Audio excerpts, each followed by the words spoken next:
Hi guys, gracious welcome to right your self. இந்த வீடியோவில் இன்றைக்கி நம்ம என்ன பார்க்க போகிறோம் அப்படின்னா, காமோடிட்டி மணிக்கும் அண்ட் ஃபியட் மணிக்கும் இருக்கிற டிஃப்ரென்ஸை தான் பார்க்க போகிறோம். இந்த காமோடிட்டி மணிக்கும் ஃபியட் மணிக்கும் இருக்கிற டிஃப்ரென்ஸ் தெரியாததுனால தான் இங்கே நிறைய பேருக்கு ஃபினான்ஷியல் ப்ராப்ளம்ஸ் அதிகமாக உண்டாகுது. காமோடிட்டி மணியோ ஃபியட் மணியோ ஒன்று நினச்சிங்கன்னா அதுதான் மிகப்பெரிய தப்பு. இந்த விஷயத்தை பற்றி பணம் வச்சிருக்கவங்க மட்டும்தான் தெரிஞ்சுக்கணுங்கிற அவசியம் இல்லை.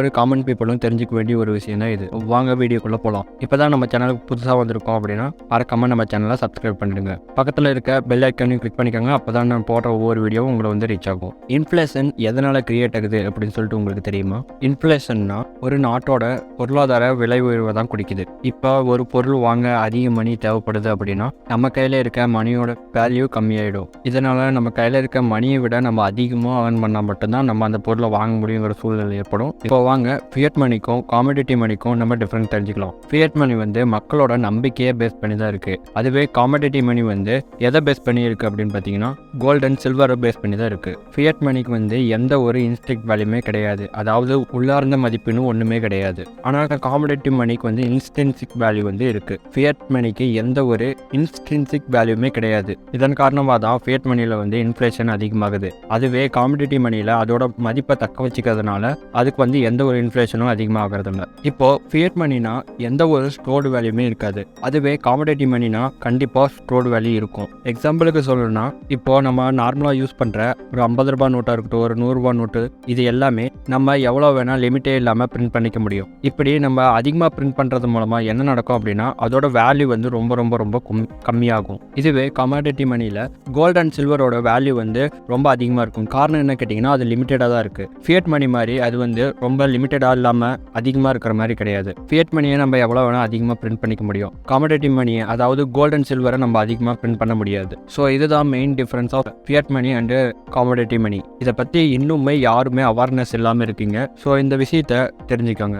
நம்ம இப்போ நினச்சிட்டு இருப்போம் ஃபியட் மணிக்கு தான் இன்ஃப்ளேஷன் அதிகமாக இருக்குது, காமோடிட்டி மணிக்கு இன்ஃப்ளேஷன் கிடையாது அப்படின்னு சொல்லி நினச்சிட்டு இருப்போம். ஆனால் இங்கே ரெண்டுத்துக்குமே இன்ஃப்ளேஷன் அதிகமாக இருக்குது. அதை பற்றி இனி நம்ம தெரிஞ்சுக்குவோம். ஃபியட் மணி அண்ட் இன்ஃப்ளேஷன் ஒரு வசதிக்காகவும் இந்த விலை மாற்றத்தை அவாய்ட் பண்ணுறதுக்காகவும் கவர்மெண்ட் என்ன பண்ணுறாங்கன்னா ஃபியட் மணியை அதிகமாக கிரியேட் பண்ணுறாங்க. ஃபியட் மணிங்கிறது கவர்மெண்டால் வழங்கப்படுற ஒரு விஷயம் தான் ஃபியட் மணி. இது கோல்ட் அண்ட் சில்வர் மாதிரி கிடையாது. ஃபியட் மணி எதை வச்சு டிரைவ் பண்ணப்படுது அப்படின்னு பார்த்தீங்கன்னா ஒரு டிமாண்ட் அண்ட் சப்ளைல இருக்க ரிலேஷன்ஷிப்னால தான். பெரும்பாலான மாடர்ன் கரன்சிஸ் அதாவது யூஎஸ் டாலர், யூரோ அண்ட் குளோபல்ல இருக்கிற மற்ற கரன்சிஸ் எல்லாமே ஃபியட் மணி தான். அந்த காலத்துலலாம் ஒரு கண்ட்ரியில எவ்வளோ கோல்ட் அண்ட் சில்வர் இருக்கோ அந்த அளவுக்கு தான் கரன்சிஸ் பிரிண்ட் பண்ண முடியும் அப்படின்னு சொல்லியிருந்தாங்க. ஆனால் 1971 ஒரு ஆக்ட் கொண்டு வந்தாங்க. அந்த ஆக்டுக்கு அப்புறம் எவ்வளோ வேணா பிரிண்ட் பண்ணிக்கலாம் அப்படின்னு சொன்னதுனால இப்போ அதிகமாக கரன்சிஸ் பிரிண்ட் பண்ணப்படுது. அதாவது ஃபியட் மணி அதிகமாக பிரிண்ட் பண்ணப்படுது. Fiat money gold and silver மாதிரி கிடையாதுங்கிறதுனால இதனால இன்ஃப்ளேஷன் அதிகமானுச்சுன்னா அதோட வேல்யூ கம்மியாகிடும். இதுவே ஹைப்பர் இன்ஃப்ளேஷனாக இருந்துச்சுன்னா அந்த ஃபியட் மணிக்கு வேல்யூவே இல்லாமல் கூட போயிடலாம். ஒரு நேஷன்ல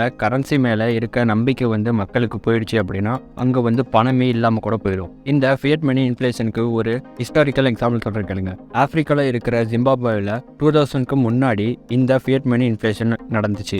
இதனால பயங்கரமான எக்கனாமிக்கல் ப்ராப்ளம்ஸ் வந்துச்சு. அவங்க என்ன பண்ணனாங்க அப்படின்னா இருக்க எல்லா கவர்மெண்ட்டும் ஆச்சரியப்படுற மாதிரி அதிக அளவில் பணத்தை பிரிண்ட் பண்ணாங்க. அதாவது அவங்களோட சென்ட்ரல் பேங்க் மூலமா அதிக பணத்தை பிரிண்ட் பண்ணாங்க. இதனால 2008 231 மில்லியன்லேருந்து 489 பில்லியன் வரைக்கும் அவங்களுக்கு இன்ஃப்ளேஷன் அதிகமாச்சு. அப்போ அதனால என்ன ஒரு ப்ராப்ளம் ஏற்பட்டுச்சுன்னா ஒரு யூஎஸ் டாலர் 8.31 பில்லியனுக்கு ஜிம்பாப்வே டாலராக ஆனிச்சு. தென் வாங்க காமோடிட்டி மணி அண்ட் இன்ஃப்ளேஷன் பற்றி தெரிஞ்சுக்கலாம். காமோடிட்டி மணிக்கு இன்ஸ்ட்ரின்சிக் வேல்யூ இருக்கு. பட் இதில் ஒரு பெரிய ரிஸ்க் என்னன்னா பொருளோட விலையை மாற்றுறது மூலமா பெரிய விலை ஏற்றம் ஏற்படும். இதுக்கு எக்ஸாம்பிள் சொல்லணும்னா சில்வர் காயின்ஸ் அதிக அளவில் நம்ம யூஸ் பண்ணோமா சில்வர் காயின்ஸோட வேல்யூ ரொம்ப கம்மியாகிடும். இதனால இன்ஃப்ளேஷன் அதிகமாக கிரியேட் ஆகும். இந்த காமோடிட்டி மணி இன்ஃப்ளேஷனுக்கு ரியலாக நடந்த ஒரு எக்ஸாம்பிள் சொல்ற பாருங்க. ஸ்பெயின்ல இருக்கிற ஆய்வாளர்கள் 16th and 17th செஞ்சுரியில கோல்ட் அண்ட் சில்வரோட பெருந்தொகையை கண்டுபிடிச்சு ஒரு ஓர் மைனிங் ஸ்டார்ட் பண்றாங்க. இதனால கோல்ட் அண்ட் சில்வரோட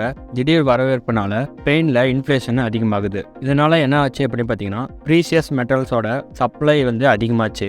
எப்போவுமே ரியல் மணி வேல்யூ எதில் இருக்குது அப்படின்னு பார்த்தீங்கன்னா கோல்டு அண்ட் சில்வரில் தான் இருக்குது. இப்போ உங்ககிட்ட அதிகமாக கரன்சி இருக்குது அப்படின்னா அதோட வேல்யூ எப்போ வேணால் சேஞ்ச் ஆகலாம். அதனால் உங்கள் லைஃப்பில் நிறையா ஃபினான்ஷியல் சேஞ்சஸ் நடக்கும். ஸோ ஃபியாட் மணிக்கும் கமாடிட்டி மணிக்கும் டிஃப்ரென்ஸ் தெரிஞ்சதுனால இனி கரெக்டான வேவை சூஸ் பண்ணுங்கள். ஹிஸ்டரி ஆஃப் மணி பற்றி தெரிஞ்சுக்கணும்னு நினச்சிங்கன்னா இங்கே இருக்க வீடியோவை கிளிக் பண்ணி பாருங்கள். இந்த வீடியோ உண்மையாலுமே உங்களுக்கு இன்ஃபர்மேட்டிவாக இருந்துச்சுன்னா வீடியோவுக்கு லைக் பண்ணுங்கள். இந்த ஃபியாட் மணி அண்ட் கமாடிட்டி மணி பற்றி நீங்கள் என்ன நினைக்கிறீங்கிறத கமெண்ட் செக்ஷனில் மென்ஷன் பண்ணுங்கள். அண்ட் உங்களோட ஃப்ரெண்ட்ஸ் அண்ட் ஃபேமிலிக்கு ஷேர் பண்ணுங்கள். அண்ட் இந்த மாதிரி ஃபினான்ஸில் நிறைய விஷயம் தெரிஞ்சுக்கணும்னு நினச்சிங்கன்னா நம்ம சேனல் சப்ஸ்கிரைப் பண்ணிவிட்டு பெல் ஐக்கானை கிளிக் பண்ணிக்கோங்க.